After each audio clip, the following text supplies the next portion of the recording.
कोटापाड़ जंगलरू चोरी मोरम चालाण बेले गोटे जेसीबी सह आउ दुईटी ट्राक्टर जबत। भूमिसात करुछंती जंगल जमीरू मोरम। कोटी कोटी टंका रोजगार करिबारे लागिछंती मोरम माफिया माने।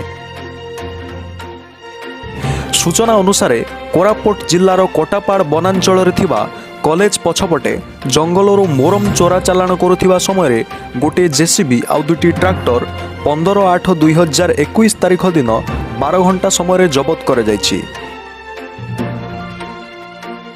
जबत कराइथिबा जेसीबी नंबर टी हेउछि RAJ 3DX SST 0294210 एवं ट्रैक्टर नंबर OR 243486 एवं तासह एक नंबर विहीन ट्रैक्टर को मध्य जबत करा जाइछि।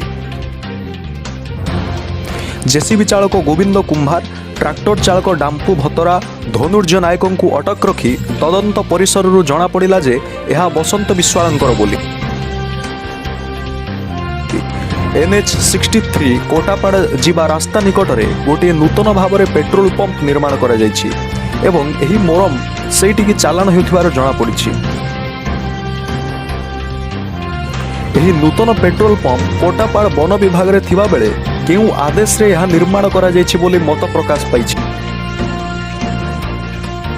कोटापाड़ वनरक्षी श्री राजेंद्र प्रसाद महांती, मीरकांत प्रधान, टंकधर दास और कोटापाड़ वनांचल अधिकारी लिस्मिता कंहर चोरा चालाण हेउथिबा घटना निकट में जाई गाड़ी जबत करने सह 3 जन को गिरफ्त करिसंती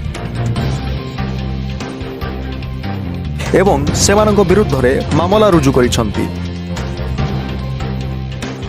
एही तदंत परिसर को चापी देबा पाई बसंत विश्वाल वन विभाग अधिकारी को किछि असामाजिक व्यक्ति द्वारा कॉल करी धमक देबा तथा अश्लील भाषा रे गालीगुलज मध्य करा जाइछि बोली कोटापाड़ वनांचल अधिकारी कोटापाड़ थाना रे अभियोग करिथिबार सूचना मिलिछि।